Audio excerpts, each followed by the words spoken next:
Okay, hello everybody. My name is Jameson Chase Young, and this is Coins and History. We're first going to be talking about my 1902 Barber Half Dollar, but after that, we'll be talking about the movie A Trip to the Moon. You probably know it by its iconic front poster. But anyway, my 1902 Barber Half Dollar, I really love these coins. They were the American coins, the half dollars from 1892 to 1915. So probably in the running for the most underrated, coins in history. Probably because everybody loves those walking liberties that followed it. But the Barber half dollars are really nice. They were the half dollars for America from 1892 to 1915. So a very important, super tail end of the Wild West through the Industrial Revolution and into World War I. They were the half dollars for the United States. World War I for the world, not for the United States yet. And the Barber half dollar, it's 90% silver, 10% copper. It weighs 12.5 grams with a diameter of 30.6 millimeters. Its edge is reeded, and it has Lady Liberty on the front, and on the back it has the Great Seal of the United States. Charles Barber designed it, and the Barbers, they ran the Philadelphia Mint for a lot of decades. Lots of decades, because it was first the father who ran the mint, and then the son took over from there. And these particular ones, the Philadelphia Mint, made 4,922,000. The New Orleans Mint minted 2,526,000, and then the San Francisco Mint in 1902 minted 1,460,670, and it was a total of 7,427,000 Barber half dollars were made in 1902. And yeah, they're great half dollars, extremely underrated. I've often said this before. I don't know why, but it's either night or day. You can get them for silver price, but they're so worn you can hardly tell they're Barber half dollars. Or you can get nice ones, but the nice ones cost 3 or 4 times more than the spot price of silver. So it's your choice. But anyway, it was during this year when the iconic A Trip to the Moon came out. I will admit, you got to look at this. You got to think about what time period this came from. Just a few years earlier, it was the 1890s, the 1800s, and this came out in 1902.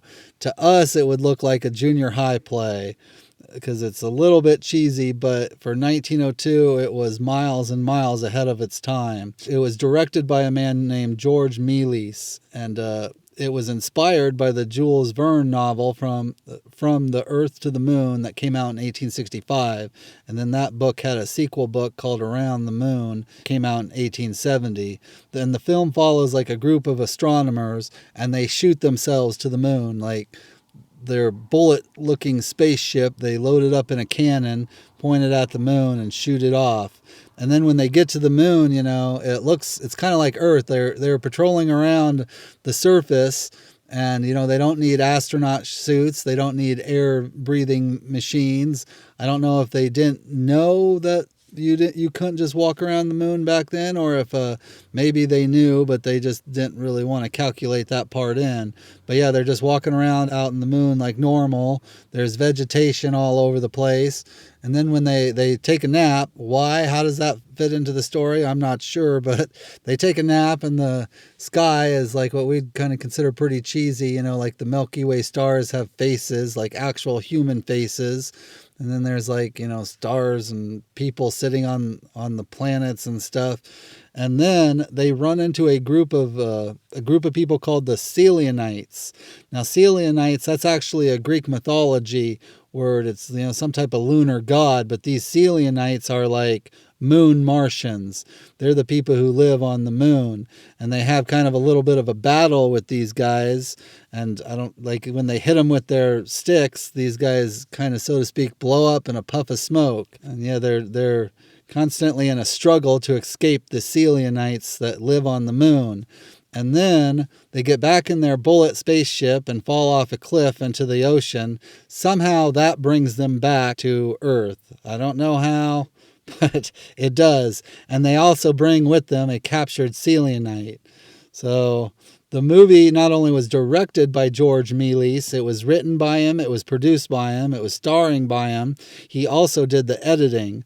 I'll just give these first names and put the whole names on the screen because these are all French actors. There was another actor called last name Vernon, another actor last name Lallement, and another actor first name Henry. But the production company was called Star Film Company, and A Trip to the Moon was released on September 1st, 1902. And the film actually, after it released, it was met with like great reviews. People really loved it, just simply because it was so far ahead of its time and stuff. But then after a while, it disappeared into obscurity. Like nobody seen it for years and stuff. And then it was rediscovered around 1930 when this Mealy's guy, his importance was kind of coming into history, the history of cinema and how important he was. Somehow, I don't know how, it was ranked 84th amongst the 100 greatest films of all time. It's kind of like one of those athletes way back in the day. Yeah, maybe they can't compete with athletes of today, but you got to keep in mind they paved the way for the rest of the athletes. That's kind of like this film. It might not live up to our standards, but it did really pave the way for the rest of the film industry. Mealy's, he eventually came into financial difficulties, and most of the copies of this movie were destroyed. In 1917, his offices were occupied by the French military, who melted down most of Mealy's films to gather traces of silver from the film stock to make boot heels. So that's kind of a tragedy. It's too bad. When then his theater was demolished in 1923. A lot of prints were kept there. They were sold by weight to vendors for secondhand film. Finally, in that same year, Mealy's had a big sudden fit of rage for whatever reason, and he burned all the remaining negatives in his garden. And then in 1925, he began selling toys and candy from a stand in Paris. And A Trip to the Moon it was basically just largely forgotten from history and went unseen for a lot of years. But thanks to the efforts of some film historians, a guy named Rennie Claire, and another guy first named Gene, and another guy first named Paul Gilson.